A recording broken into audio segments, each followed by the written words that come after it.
اللہ اللہ اللہ اللہ اللہ اللہ۔ آج کا سبق سورہ احقاف کی آیت نمبر 17 سے ہے۔ اعوذ باللہ من الشیطان الرجیم، بسم اللہ الرحمن الرحیم۔ والذی قال لوالدیہ اف لکما تعداننی ان اخرج وقد خلت القرون من قبلی وہما یستغیثان اللہ ویلک آمن ان وعد اللہ حق فیقول ما ھذا الا اساطیر الاولین۔ والذی وہ شخص قالا جس نے کہا لوالدیہ اپنے والدین سے اف لکما تم پر افسوس ہے، اتعداننی کیا تم مجھے وعدہ دلاتے ہو، ان اخرج کہ میں نکالا جاؤں گا، وقد خلت القرون جب گزر چکی ہیں جماعتیں، من قبلی مجھ سے پہلے، وہما اور وہ دونوں والدین یستغیثان اللہ اللہ سے فریاد کرتے ہیں، ویلکا اور بیٹے کو کہتے ہیں کہ تو کم بخت یا تو ہلاک ہو، آمن ایمان لیا، ان وعد اللہ حق بے شک اللہ کا وعدہ سچا ہے، فیقول وہ کہتا ہے ما ھذا نہیں ہے یہ، الا مگر اساطیر قصے کہانیاں، الاولین پہلے لوگوں کی۔ اور وہ شخص جس نے اپنے والدین سے کہا تم پر افسوس ہے، کیا تم مجھ سے یہ وعدہ کرتے ہو کہ میں نکالا جاؤں گا، اور مجھ سے پہلے بہت سی جماعتیں گزر چکی ہیں، اور وہ دونوں والدین اللہ سے فریاد کرتے ہیں اور اولاد سے کہتے ہیں کہ کم بخت تو ایمان لیا، بے شک اللہ کا وعدہ سچا ہے، تو وہ کہتا ہے کہ یہ سب باتیں پہلے لوگوں کی کہانیاں ہیں۔ اولئک الذین حق علیہم القول فی امم قد خلت من قبلہم من الجن والانس انہم کانوا خاسرین۔ اولئک یہ وہ لوگ ہیں الذین جن پر حق علیہم القول ثابت ہو چکی ہے بات، فی امم جماعتوں میں، قد خلت جو گزر چکی ہیں، من قبلہم ان سے پہلے، من الجن والانس جنوں اور انسانوں کی، انہم کانوا خاسرین بے شک یہ لوگ نقصان اٹھانے والے ہیں۔ آیت نمبر 17 تک اللہ تبارک و تعالیٰ نے فرما بردار اولاد کا طرز عمل بیان فرمایا تھا، اور ان دو آیات میں اللہ تعالیٰ نافرمان اولاد کا انجام بیان فرما رہے ہیں۔ اس آیت نمبر 17 میں شان نزول تو یہ ہے کہ کچھ لوگ مسلمان ہو کے مکہ سے مدینہ آ گئے تھے، اور ان کی اولاد مکہ میں رہتی تھی اور وہ مسلمان نہیں ہوئی تھی، تو یہ والدین ان سے کہتے تھے کہ تم ایمان لے آؤ، مرنے کے بعد زندہ بھی ہونا ہے، اللہ تعالیٰ تم سے زندگی کے حساب لیں گے، زندگی درست کر لو، نیک اعمال کرو، ایمان لے آؤ۔ تو بعض اولاد کہتی تھی والدین کو کہ اف لکما تم پر افسوس ہے، کیا تم ہم سے یہ کہہ رہے ہو کہ ہم مرنے کے بعد دوبارہ قبروں سے باہر نکالے جائیں گے، زندہ کیے جائیں گے، ہم سے حساب لیا جائے گا؟ ہم سے پہلے کتنی جماعتیں گزر گئی ہیں، قوم عاد، قوم سمود، قوم نوح، قوم ہود، پہلی قومیں، لاکھوں لوگ گزر گئے ہیں، اور آج تک کوئی زندہ ہو کے دوبارہ آیا ہے؟ اور جو لوگ یہ باتیں کرتے ہیں کہ زندہ ہو کے دوبارہ آنا ہے، تو یہ پہلے لوگوں کی سے کہانی ہے، بس صرف آج تک کوئی آیا نہیں ہے۔ وہ نافرمان اولاد یہ کہتی تھی، پھر والدین کہتے تھے کہ اللہ سے فریاد کرتے تھے کہ یا اللہ اس کو ہدایت عطا فرما، اس کو سمجھ عطا فرما، اور اولاد کو کہتے تھے کہ ویلک آمن کہ تو ہلاک ہو، جیسے والدین ناراضگی میں کہہ دیتے ہیں کہ تیرا بیڑا غرق ہو، تو اللہ تجھے ہدایت دے، تو ایمان لے آ، اللہ کا وعدہ سچا ہے، یہ وعدہ جھوٹا نہیں ہے، مرنے کے بعد دوبارہ زندہ ہونا ہے۔ تو یہ تو ہے آیت کا مفہوم۔ اور اس آیت میں ہمارے لیے سبق کیا ہے؟ سبق ایک تو یہ ہے کہ جیسے مدینہ کے مسلمان والدین اپنی نافرمان اور غیر مسلم اولاد کے ایمان کی فکر کرتے تھے، تو اسی طرح ہمیں فکر کرنی چاہیے۔ آج ہماری اولاد الحمدللہ مسلمان تو ہے، مومن بھی ہے، پھر اس کے لیکن سمجھنا ضروری ہے کہ ہم جس درجہ مومن ہیں وہ کون سا درجہ ہے، اور اللہ اور اللہ کے رسول کی طرف سے کس ایمان کے درجے کا مطالبہ ہے ہم سے۔ جس معنی میں ایک تو وہ ایمان کا درجہ ہے جس میں ایک آدمی کو مسلمان سمجھنا ضروری ہے، وہ کم سے کم درجہ ہوتا ہے۔ کم سے کم درجہ یہ ہوتا ہے کہ آدمی جو ایمانیات ہیں ان کا زبان سے اقرار کرے، دل سے یقین کرے، تو اس کو ہم مسلمان سمجھیں گے۔ خدا نہ خواستہ وہ نماز نہیں پڑھتا، روزہ نہیں رکھتا، حج نہیں کرتا، بڑے بڑے گناہوں میں مبتلا ہے، تو وہ آدمی مسلمان ہی شمار ہوگا۔ یہ کم سے کم درجہ ہے، جیسے ہوتا ہے نا 33 نمبر والا اسٹوڈنٹ، تو وہ پاس ہوتا ہے، لیکن ہم سے مطالبہ 33 نمبروں کا تو نہیں ہے، ہم سے مطالبہ تو 100 نمبروں کا ہے۔ اسی طرح ایمان کا سب سے بڑا درجہ ہے وہ یہ ہے کہ آدمی ایمانی تقاضوں کو پورا کرے، ایمانی تقاضے کیا ہیں کہ جو باتیں زبان سے کہہ رہا ہے ان پر دل سے یقین بھی ہو. اگر دل سے یقین نہیں ہے، خالی زبان سے اقرار ہے، تو وہ آدمی حقیقی مسلمان نہیں ہوتا. سورہ منافقون میں اللہ تعالیٰ نے فرمایا کہ اذا جاءک المنافقون قالوا نشهد انک لرسول اللہ. جب منافق آپ کے پاس آتے ہیں تو کہتے ہیں کہ ہم گواہی دیتے ہیں، اشارت دیتے ہیں کہ آپ اللہ کے رسول ہیں. پھر اللہ نے فرمایا کہ واللہ یعلم انک لرسول، اللہ جانتے ہیں کہ واقعی آپ اللہ کے رسول ہیں. واللہ یشہد ان المنافقین لکاذبون، اللہ گواہی دیتے ہیں کہ بے شک منافق جھوٹے ہیں. اب دیکھیں منافق زبان سے کہتے تھے کہ ہم اللہ رسول پر ایمان رکھتے ہیں، پھر اللہ نے جھوٹا کیوں قرار دیا؟ ان کو جھوٹا قرار اس لیے دیا کہ دل سے تصدیق نہیں کرتے تھے وہ.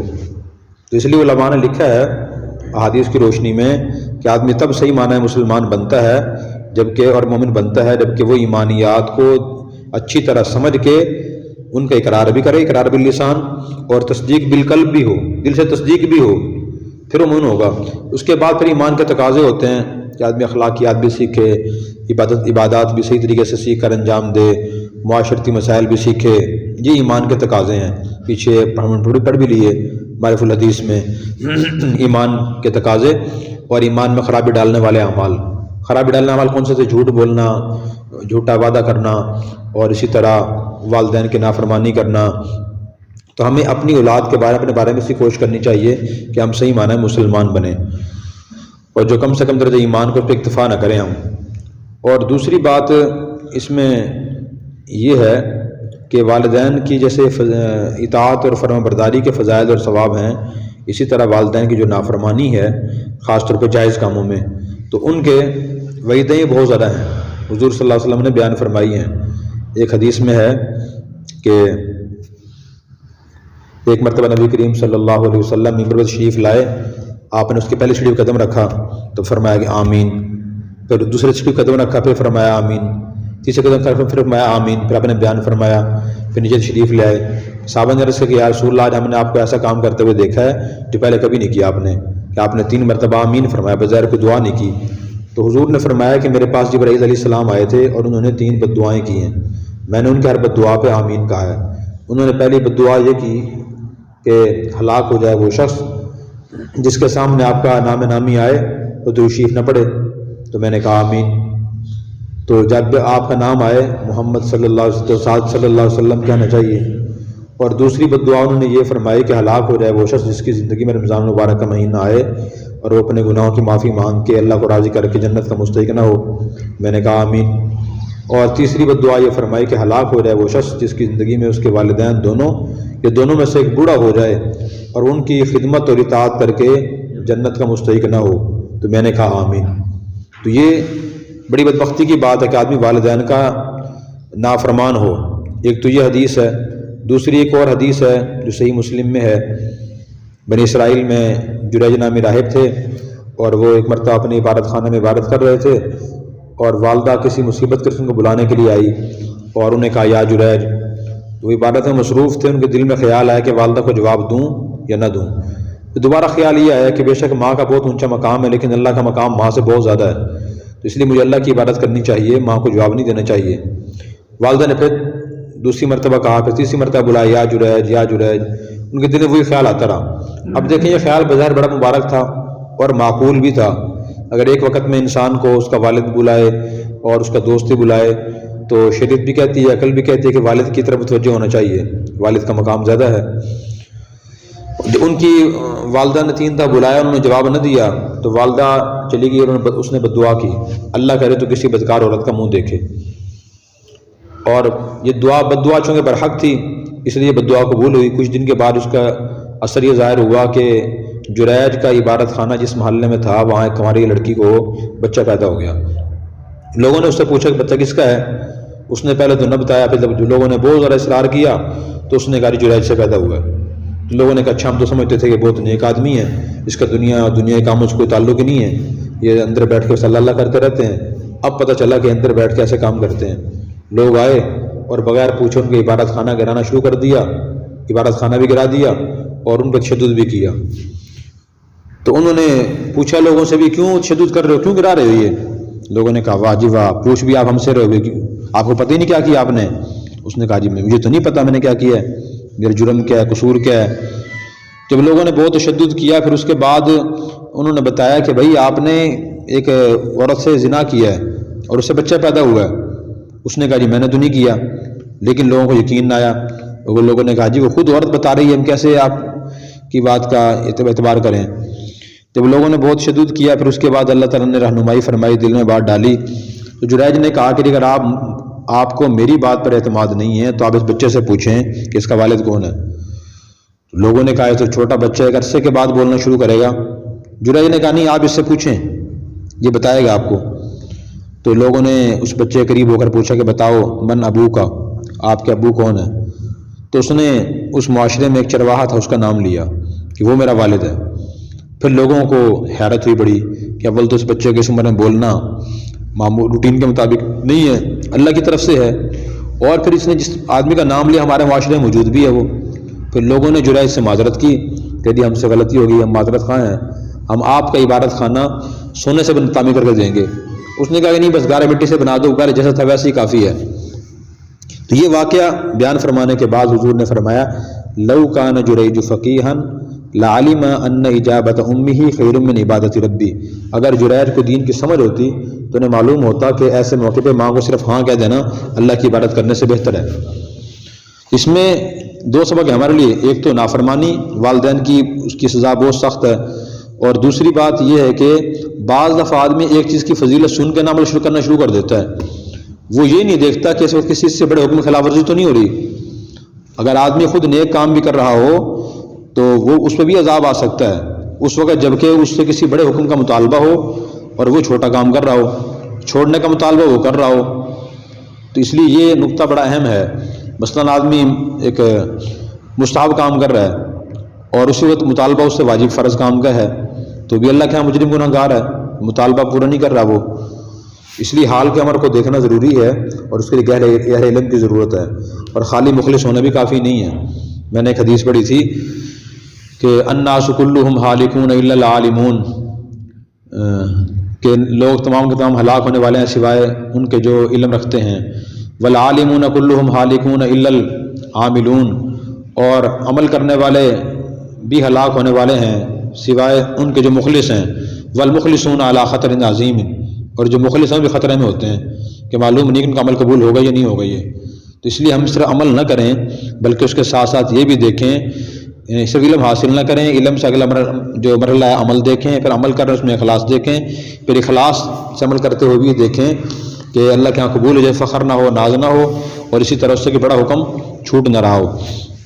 تو بہرحال والدین کی نافرمانی جو ہے نا سنگین گناہ ہے. نافرمانی ہوتی کس وجہ سے ہے؟ یا تو اس وجہ سے کہ والدین خود بد اخلاق ہوتے ہیں. ایسے دنیا میں والدین کی کمی نہیں ہے جو خود بد اخلاق ہیں اور بلا وجہ اولاد کو پریشان کرتے ہیں. تو اگر ایسے والدین، ان کے بارے میں حدیث میں ہے کہ وَإِن ظَلَمَاكَ وَإِن ظَلَمَاكَ، اگر والدین ظلم کریں پھر تو ان پہ ظلم نہ کرو، یہ حکم ہے. نمبر 2، بعض دفعہ اولاد والدین سے نفرت کرتی ہے کہ کچھ گناہ میں مبتلا دیکھ لیتی ہے. اولاد والدین نماز نہیں پڑھتے، ان کا ذریعہ آمدن حرام ہے، بد اخلاق ہیں، یا کسی اور حرام کام میں مبتلا ہے، اس طرح سے اولاد نفرت کرتی ہے. تو یہ اس موقع پہ نفرت کرنا بھی درست نہیں ہے. اس کی وجہ یہ کہ والدین کا جو احترام کا حکم ہے وہ اس صورت میں نہیں ہے کہ جو متقی پرہیزگار ہوں تو، بلکہ حکم یہ ہے کہ جیسے والدین ہو کافر بھی ہوں پھر بھی حکم اچھا سلوک کیا جائے. تو اگر یہ غلط فہمی ذہن میں پھر یہ آدمی یہ سوچے کہ جی میرے والدین تو ہیں نا، یہ جیسے بھی ہیں، مجھے حکم ہے کہ اچھا سلوک کروں ان سے. اور بعض دفعہ اولاد اس لیے نافرمان ہوتی ہے کہ وہ اولاد والدین سے لا علمی کی وجہ سے ناجائز مطالبے کرتی ہے. مثلا والد صاحب زندہ، ان کے پاس زمین جائیداد دولت بہت زیادہ ہے، تو اولاد کہتے جی آپ تقسیم کریں، ہمیں کیوں تقسیم کرتے، مجھے دیں. خاص طور وہ اولاد جو کھٹو ہو، کام نہیں کرتی، وہ کہتے جی ہمیں دیں، ہمارا حق ہے اس میں. تو شرعی مسئلہ یہ ہے کہ جب تک آدمی زندہ ہو ہر چیز کا مالک خود ہوتا ہے. وہ جس نے کمایا ہے زمین جائیداد روپیہ پیسہ خود اس کا مالک ہوتا ہے، وہ کسی کو دے یا نہ دے. جو اولاد کا حصہ بنتا ہے وہ والد کی وفات کے بعد بنتا ہے، فوت ہوگا تب وراثت تقسیم ہوگی. تو اس لیے لوگوں کو بتانا بھی ضروری ہے کہ جی ابھی آپ کا حصہ نہیں ہے، بندہ خود زندہ ہے، خود مالک ہے، اس کی مرضی ہے، کسی کو دے نہ دے، یا کسی کو دے کسی اور کو نہ دے، فروخت کر دے خود استعمال کرے، اس کی مرضی ہے. آخری بات پھر یہ ہے کہ البتہ ناجائز کاموں میں والدین کی بات نہیں ماننی چاہیے. حدیث میں لا طاعۃ المخلوق فی معصیۃ الخالق، جس کام میں خالق کے نافرمانی سے مخلوق کی اطاعت کرنا جائز نہیں ہے. اور ناجائز کام سے مراد کفریہ کام، شرکیہ کام اور اس طرح حرام کام ہے جو استنصل درجے والے کام ہے نا تو وہ آدمی کوشش کرے کہ اس طریقے سے کرے والدین کو تکلیف نہ ہو. ایک آدمی سنت کام کرتا ہے، نفل کام کرتا ہے، والدین کو تکلیف ہوتی ہے، وہ منع کرتے ہیں اس سے، تو وہ چھوڑ دینا چاہیے. بلکہ علماء نے لکھا ہے اگر والدین کا مال مشکوک ہو نا اور وہ نہ کھانے سے ناراض ہو کہ آپ کھانا کیوں نہیں کھاتے، آپ کا مال مشکوک ہے، آپ کا تو مشتبہ ہے، حلال نہیں ہے، تو پھر ان مال ان کے ساتھ کھانا کھا لینا چاہیے تاکہ وہ ناراض نہ ہوں. ان کی جو رضامندی ہے اس کی شریعت میں بہت زیادہ اہمیت اور تاکید فرمائی گئی ہے. باقی نافرمانی میں جائز نہیں ہے، لیکن نافرمانی میں نے آپ کو تفصیل بتا دی کہ اس کی تفصیل یہ ہے. تو جب بھی ایسا مسئلہ کسی آدمی کے ساتھ ہو کہ والدین اس سے ناراض ہیں تو وہ کوشش کرے کہ کسی عالم دین اچھے مفتی سے مشورہ کر لے کہ یہ صورتحال ہے، میں کیا کروں. اور اگر آپ نے ابھی تک ہمارا چینل سبسکرائب نہیں کیا تو فوراً سبسکرائب کیجئے، ساتھ ہی بیل آئیکن پر کلک کریں تاکہ مزید آنے والی ویڈیو ہے وہ آپ کو وقت پر ملتی رہیں. اللہ حافظ.